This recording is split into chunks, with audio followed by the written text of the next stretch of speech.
iyo in marka waxa weeye la isugu faano masaajidkii reer hebel iyo kii reer hebel saasoo kale imisa masaajid ba magaalada ku leedahay midka deganba saasoo kale oranayaan maagta marka deegaankii sidii loo kala sheegto in masaajidda la tirsado weey reer hebel saddex masjid bay ku leeyihiin tuulada annaguna 7 masjid baan ku leeyahay annaga deegaana buu oranay oo nooc faanka ah ay la sheegayo hebel oo ganacsadaha iyo masaajidka inta la eeg budhisay adiga taadu ma lacagtaadu maxay taraysaa ninkii waa seexday wuxuu ku riyooday masaajidkii weynaaye uu dhisay oo magaciisa laga masaxay oo fulana bintu fulan heblaaye hebel lagu qoray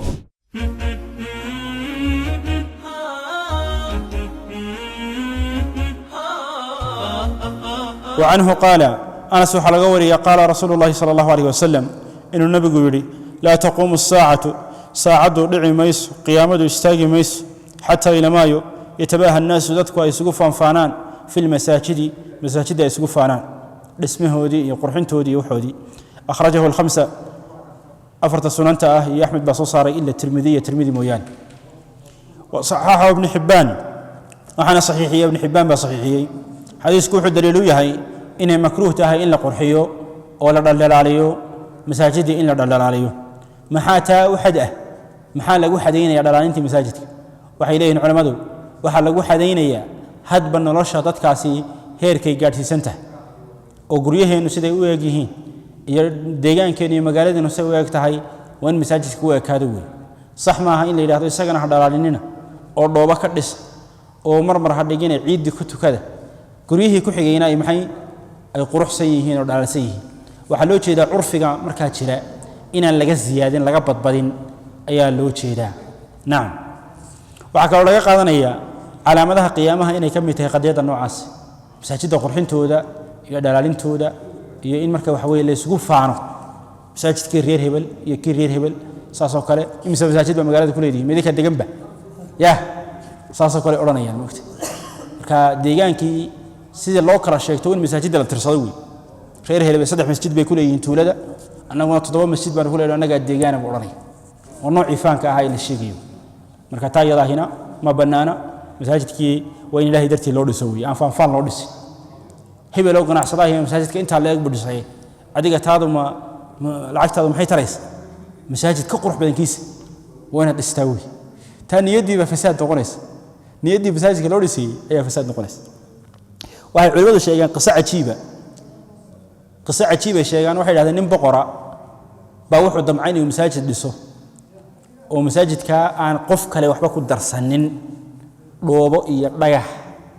iyo marka lacag iyo waxba illa faynuusadu soo keeno hadhowna lagu qoro masaajidkii al-malik fulan ibn fulan boqor hebel kadibna iyadoo dhismihii socdo oo masaajidkii la dhisayo ayaa habar daahi waxay marka waxa ku darsatay way dhaahdeen dhagax jaajuur iyo wax la mid ah ku darsatay iyadoo hantiba ma haysanine dhagaxyo guriyaheeda yaalay waxbay soo qaaday oo masaajidkii keentay oo way ku darsatay shaqaalihiina may cilin bee way iskaga dareen ninkii waa seexday wuxuu ku riyooday masaajidkii weynaaye uu dhisay oo magaciisa laga masaxay oo fulana bintu fulan heblaaye hebel lagu qoray kadibna uu fahmay